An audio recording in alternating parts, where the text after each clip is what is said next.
much to look at, but it works. Alright, and we're recording. All right, well, we're back again with another interview with Matt Holmes here. Hello.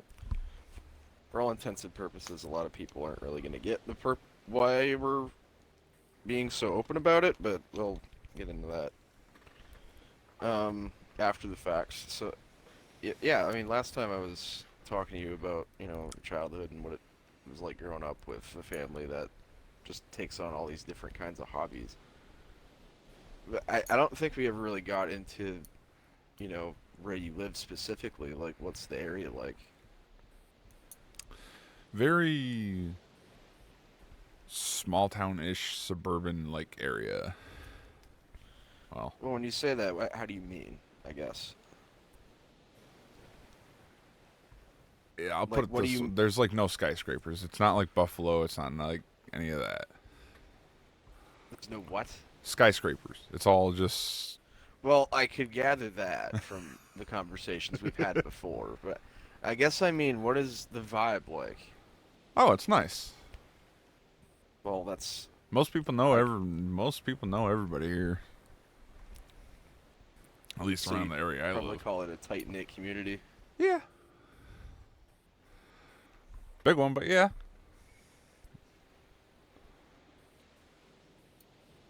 Does your there's a lot of you mention a neighbor a lot whenever we're on.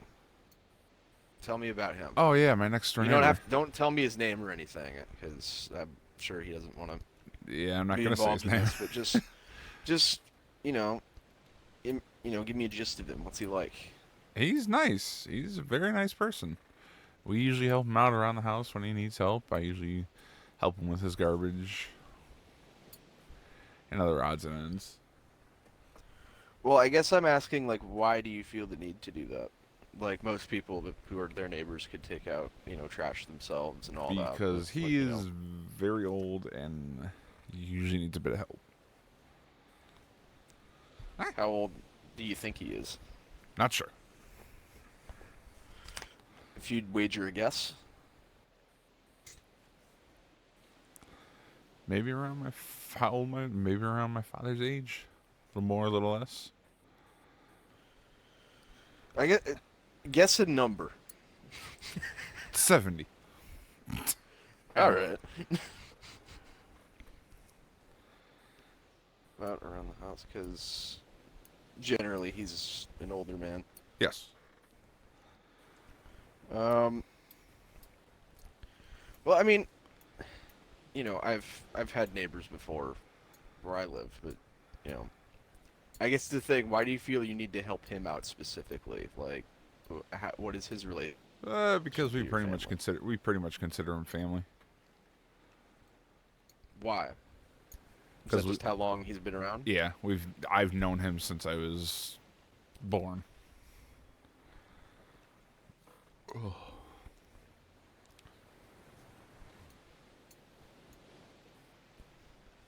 And so, do you have any other neighbors that you look after like that, or that you really Nah, talk to? Is it just this one neighbor? just this one. And the way I've heard you talk when we're not on camera, your living situation with him almost like you share apartments with him, or like you're in the same building as him, No, or he's am our I? next door neighbor. Oh, okay. There is I don't somebody know that does why. live above us, but No. I'm not going to get into details with them. Hmm. Not a very pleasant exchange with the Eh, neighbor upstairs. not too bad. It could be worse. Well, what's like the worst thing about him? Uh, I don't even know how to really. Do you not really hear from him? No, not really much. Not unless we're outside or if we see him, or unless it's the 4th of July. So is this the neighbor with the Yes. lot of fireworks? Yes, this is the one I Ah. constantly tell you that holds a huge 4th of July party every year, and we light off a crap ton of fireworks. You do that every year? Yes. Known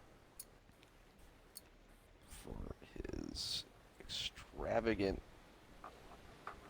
fireworks shows every 4th of July. Our neighborhood and area becomes a literal war zone. I'm totally quoting that.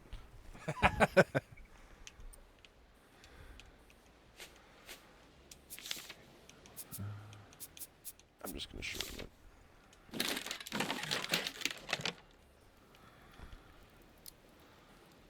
Don't mind me. I'm just. No, I'm just, I don't, I talk faster than I write. Ah. And so, a lot of the things that I notice, whether it's things you'll send me or just, I'll hear you talking about it when you get on. Winter really sounds like it sucks up there. Yeah, it's. Yeah. Like, talk about it.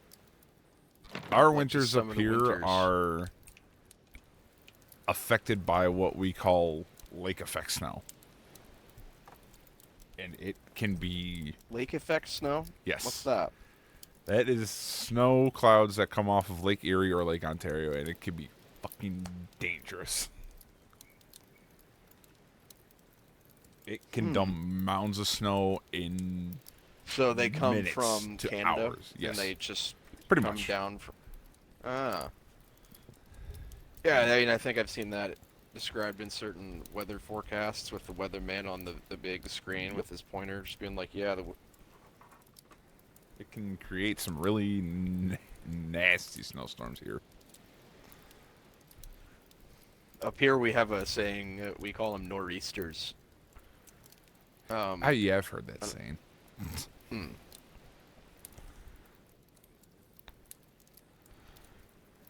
What are like some? Just tell me some stories about your experiences in like some of the more crazy snowstorms. Oh, I've worked in one while pushing carts. That was that sucked.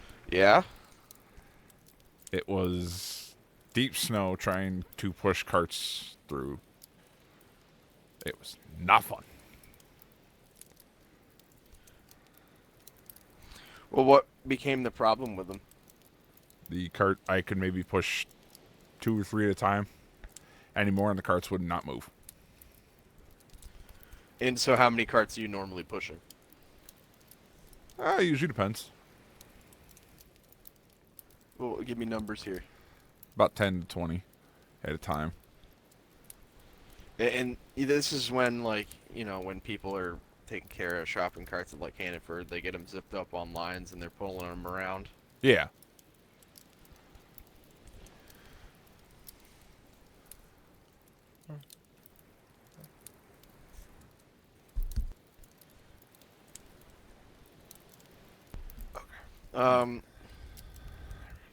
Yeah, I mean, I think we were on you were on just like this, and one day you were telling me about, one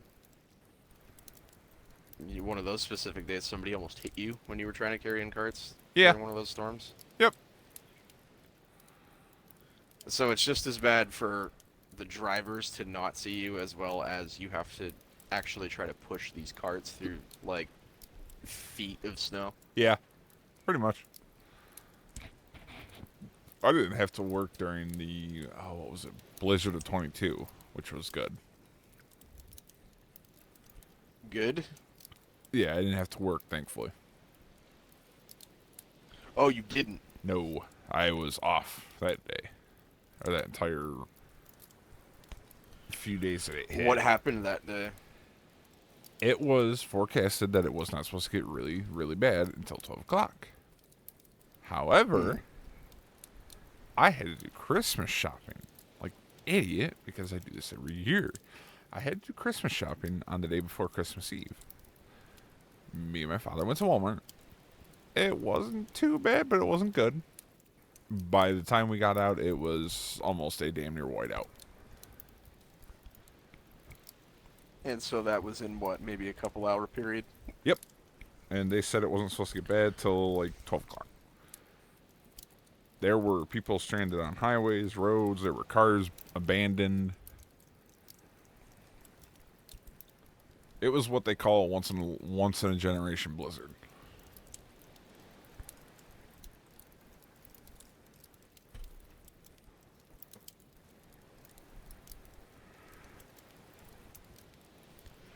You know, that reminds me of a certain point, or I feel like it's out of a film where you just see abandoned cars in a huge snowstorm like that. Oh yeah, I don't think I have pictures on my Facebook, which suck, but You know, I've seen at least one picture of a blizzard after. yeah, that was the aftermath.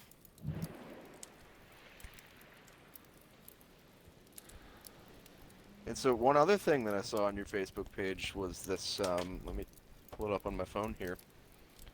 See, I know you don't really care to talk about what you do for a living all that much.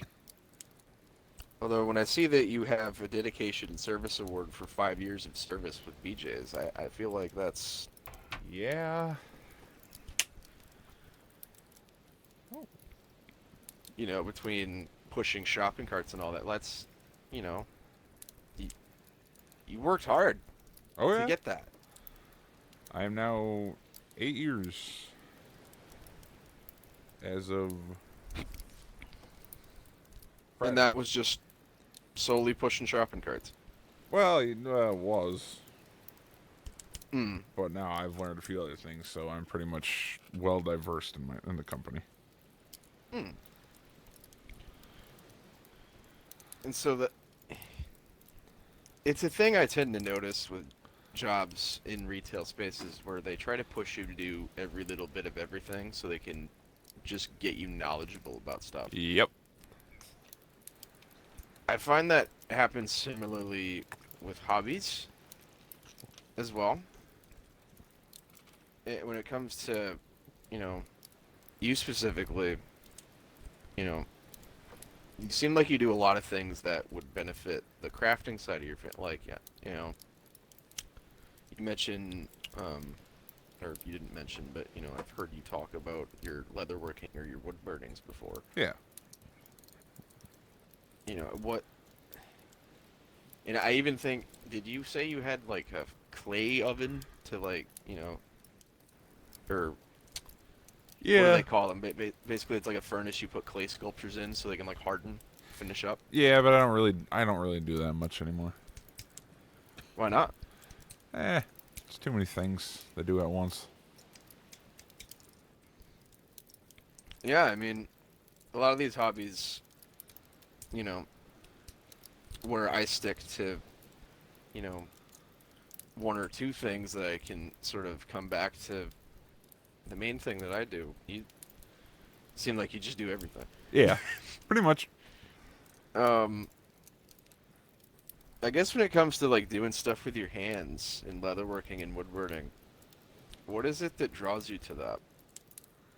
The craftsmanship like- of it and how fun, how relaxing it can be.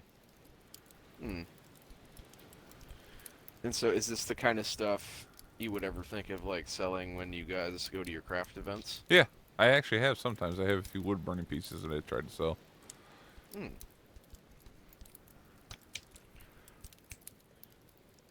And so, when I was looking through some of the photos, I noticed that you had at one point what seemed to be a tastefully simple table. Yes. I won't go too much into tastefully simple anymore, but is this the kind of table you guys set up when you're doing your craft and stuff? Pretty much. At least that's what mine would look like.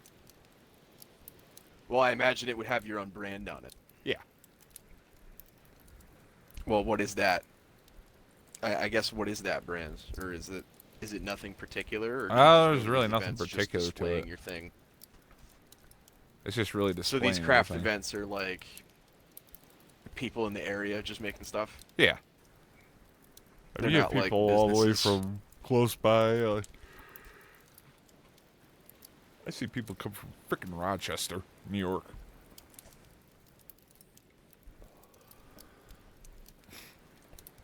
So people from all over New York just come in for these craft events. Pretty much. What are they called normally? Or like, Craft is it and a craft and name vendor that shows. do they have? I guess I'm asking, are they the same one every time, or like, how do you know which ones to go Yeah, to? they're pretty much the same. What's it called? Huh? What's like the exact name of it called? Oh, just a craft and vendor show. I mean, Oh, just the the crafted one, vendors. yeah, the one that we do the most. I mean, what is it? Dollars for Scholars through Sweet Home High School. Dollars for Scholars. That's really the one we do the most. That's your most like attended craft show. Yep. That's usually our yearly one that we do. Hmm. And do you guys still go to that every year? We do and we don't. We've kind of stopped. Yeah, because I know in recent years, you've been taking care of your mom more. Yeah.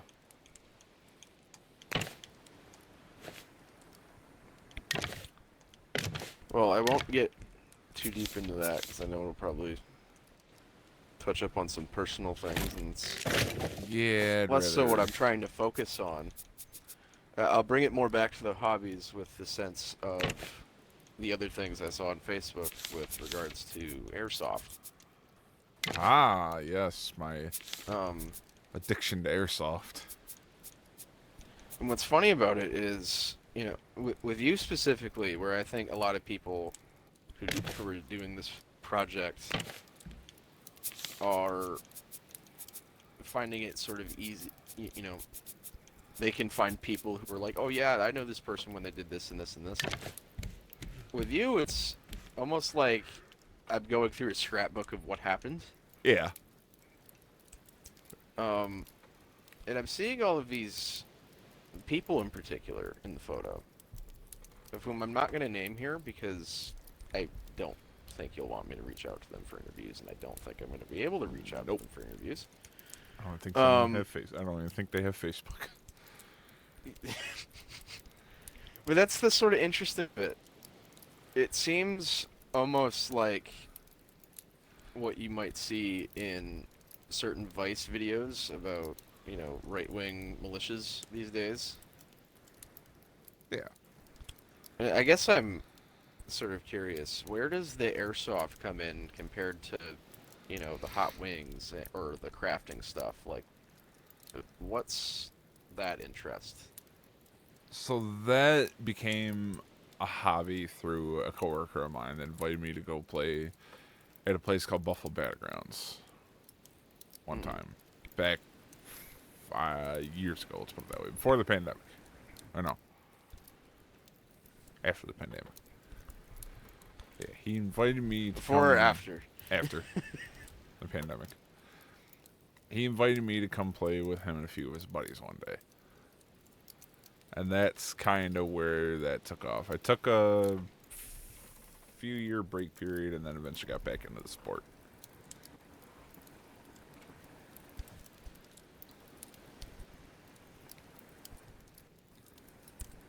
No, I guess I mean like. Well, I mean, because airsoft videos online seem to vary about the sort of. When you went there, what was it like? Oh, it was Like, fun. It was enjoyable. When it comes to like calling certain things out, is it more of a role play dynamic, or are there certain objects you guys use, like balloons that you attach to yourselves that sort of? We let don't people really know, use hey, that. There's a few of the game modes I've played. TTT, Trouble in Terrorist Town, which I'll get more into that in a second. Capture the Flag, Domination. There's a few other ones I just can't remember the name of. But TTT, Trouble in Terrorist Town, is I've only played it once because usually it's played with a smaller sized group. You have one person that's a detective, and then you have two people that are terrorists. That sounds really fucking weird. Yeah, I But mean, from what I know about certain things like Trouble in Terrorist Town, that's based off of certain games that I know we play together. yeah, Um, which I don't want to get too much into that. But I guess it's a thing where what I can tell here is there's this desire that you see something in concept and then you develop it. yeah, pretty much. A I'll lot put it like this way: your woodburning stuff. airsoft is kind of a thing of if you're somebody that doesn't have a gun license or can't get one. Granted, I could easily get one, but if you don't have a gun license, that's what airsoft is. What bridges the gap between Nerf guns and real guns.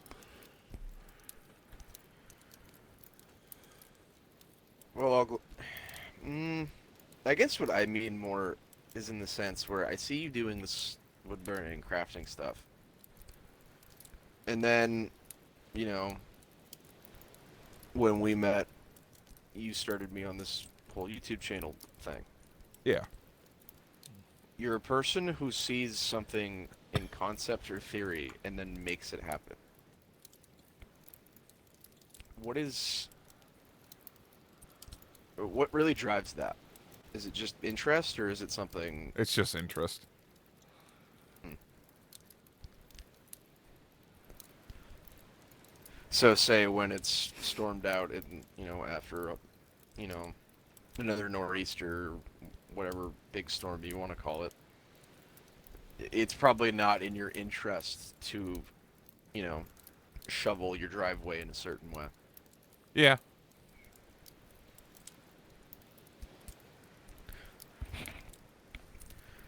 Well, no, but I mean you don't really want to be shoveling. no, not really. Well, our upstairs neighbor snowballs for us. Hmm. I guess I mean more. y- I notice when you're interested in something, you develop this sort of drive to make it real. And I guess what I'm trying to ask with it is where do you think the drive comes from? Like clearly there's interest, but I've met so many people who are just interested in something and just let that be that. With me, I don't really think there's any drive. I just think it's I don't know. You don't you don't realize you're doing it, do you? Yeah, pretty much. No, it's just one of those things like it's an inspiring thing to watch somebody do that. With so many different things, whether it's, you saw a recipe off of Tastefully Simple, so you're selling the ingredients for it, or I saw that at one point you tried starting an airsoft YouTube channel. Not that there's a Yeah, whole lot of content on there. Um, that takes a lot of gear and cameras I can't afford.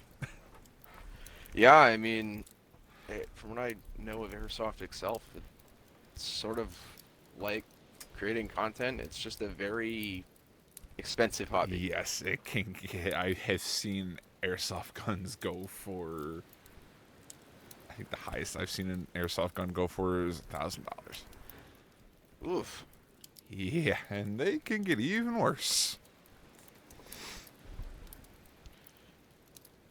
It says, and I know at a few points in time you talked to me about your interest in Pokemon, and I know that whole industry is a mess. Yeah.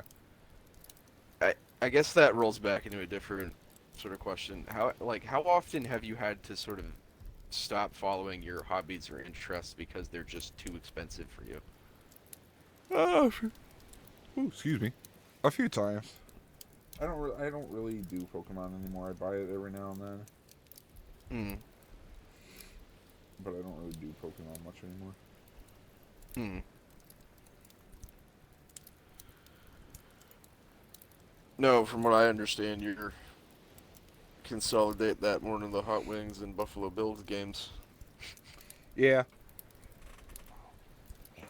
said you were watching one before we got on here. Yes, I was. How'd that game go? Who won? Wonderful. We sent Patrick Mahomes back to Kansas City crying like the little bitch he is. Excuse my language. Okay. But Mahomes can go and suck it. Okay then.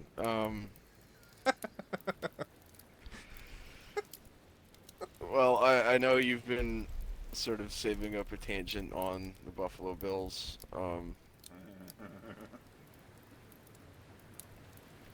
But you know, my interest is, you know, where you do so much already. Um, it's one of those things. I've seen you in the stadium for the Bills, Yes. but I don't. There's no people there. That That's not a pregame thing, is it? Or did you No. go to tailgate? That was because of the National Wing Fest that we have here in Buffalo. Oh, so that's where you ate all the hot wings. Yes. Ah, That is where it used to be held when the Toronto Blue Jays were playing at the Bison Stadium. hmm. And so, have you ever been? You've been to a Bills game at least. Yeah. You told me that. Back in Weeble Scouts, or when I was in Scouts. Hmm. Granted, And so, that was during an era when the Bills weren't exactly immaculate and that good. I gotcha. So it wasn't like kosher to be a fan No. back then. Not Were you exactly. still a fan though? Oh, fuck yeah.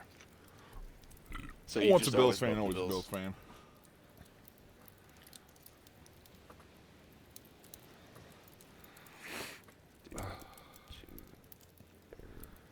Nowadays, you go to a game, holy crap. Yeah, I saw you just sent me this one Facebook video of this dude. I don't know who that was, or what was going on there. Is that just how people hype each other up for these things? I'll put it this way: when you're in Buffalo, that's how you hype up an entire goddamn football stadium when it is almost -10 degrees. Well, yeah, I mean, nothing says let's get hyped than, taking off the top half of your clothing when it's snowing.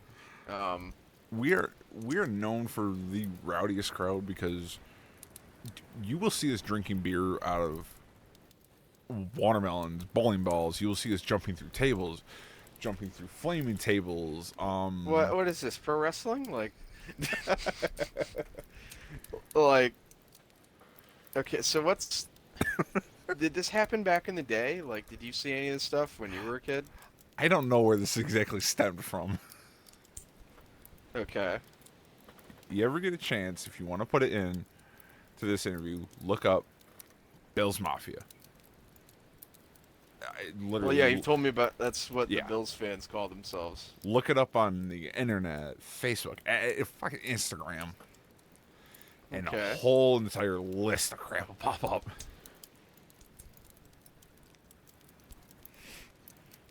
Well, I know you just listed some of the examples. I just did. Have you seen any yourself, or? I have not in person, but I've definitely seen him on television.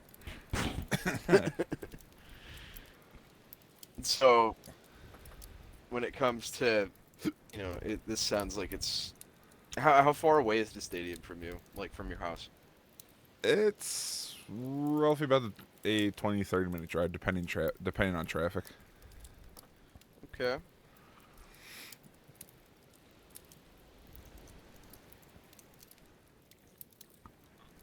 So,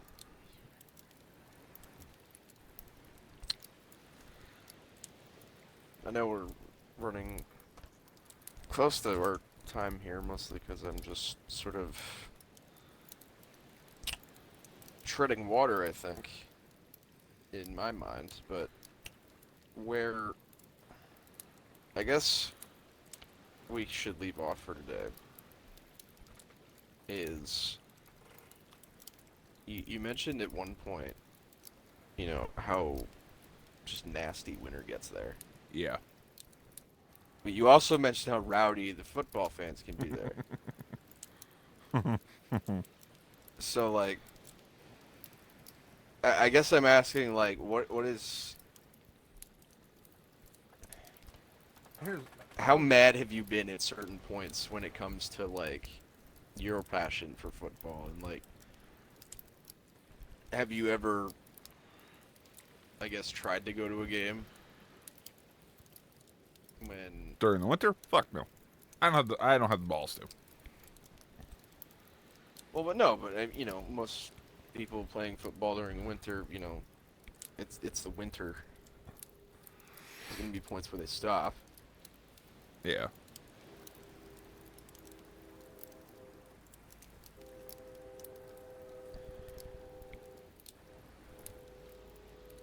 I guess at what point do your like fans or not fans, but you like your fellow Bills fans, like clearly they're out there.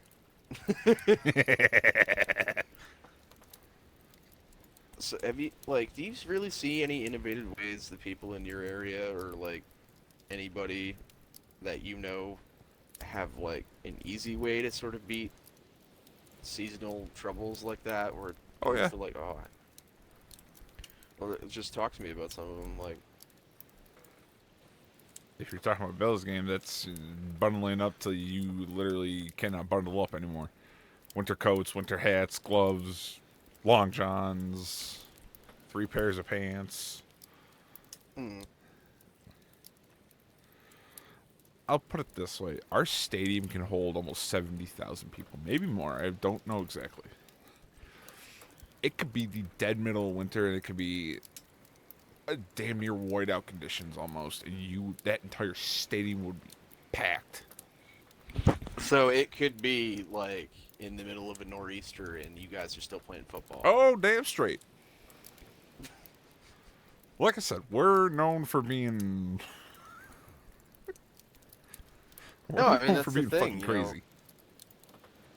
people in your area when they want something, they chase it. Oh yeah.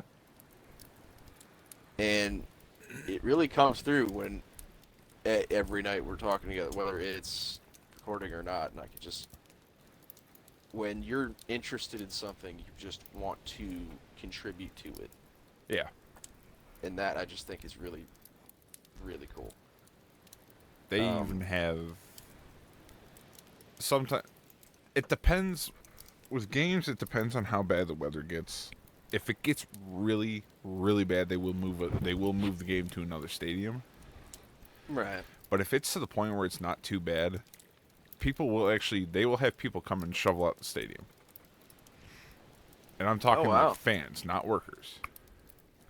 So just people who Yes. will just And would you do it? it's I think $20 an hour, and they feed you lunch.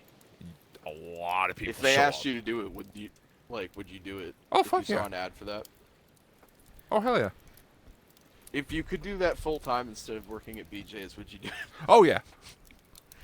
I don't give a damn if it's during the dead middle of winter. And trust me, there have been some nasty, cold, goddamn games. I don't know if you want to get into that topic today, but Well, I mean, we have a few minutes left. If you want to talk to me about, some of the worst games you've seen, one of or let me look it up. There was one game. This was during the I think Jim Kelly or O.J. Simpson era of the Buffalo Bills. O.J. Simpson. Buffalo Bills coldest games. Yeah, here we go. Oh, are you looking it up? Yes. The top 10, December 15th, 1985. It was. Oh, it was in Pittsburgh. That's Pittsburgh, Kansas City versus Minnesota. Yeah, like this one. If that's a link, would you mind linking that to me? Yeah, this is. Sending that. You can even look around this page too. This is the Buffalo Bills page. Hmm. nothing. Trying to find. I don't know if it's in here. Probably isn't. 10, 98, 99, 93, 94. Yeah, like this one. January 15th, 1994 versus Los Angeles Raiders. 0 degrees, wind chill of negative 32. And that stadium was packed. Wow. I mean, I imagine at a certain point, 70,000 people sitting in the stadium with that amount of wind chill, it's just huddling up like penguins. Pretty much. I've seen games. I've seen games where it's gotten that cold and people will be shirtless. Why does that literally reminds me of this one scene in this old show, it's like 1,000 Ways to Die or something. It's like one guy literally would not leave the football stadium after everybody left. Jesus. But he didn't want to put his shirt on, and it was like negative 40 out, so he just died of like the cold.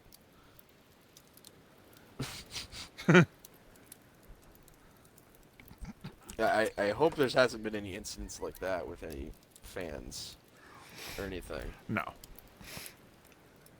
None that you've heard of, anyway.